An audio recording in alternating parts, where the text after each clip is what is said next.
Now let's have a look at question 7d.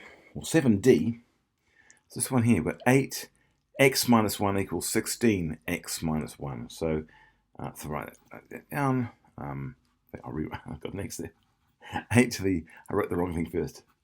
Okay, is equal to, I've got a very big x as an index. Okay, x minus 2. All right, that wasn't intentional. All right. So I'm looking at these, I'm thinking, well, what could be the base? And I want bases to be the lowest, really, common factor of these two, excluding 1. So really, we're going to look at something like a 2. So we know an 8, for example. I'll have a little sidebar here. We know that 8 is going to be 2 to the power of 3. And we know that 16 is going to be 2 to the power of 4.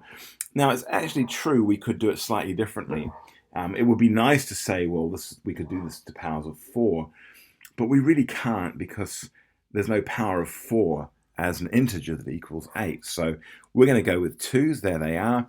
And let's make these now. So 8 was 2 to the power of 3. So I'm going to, rather than writing the 8 there, I'm going to write 2 to the 3. And rather than the 16 here, I'm going to write 2 to the 4. There it is. And I've got an x minus 1. There it is. And I've got an x minus 2. There it is. Now I've got the same bases suddenly. This became that, this became that, but now the bases are irrelevant. Instead, I've got a 3, x minus 1 is equal to a 4, x minus 2.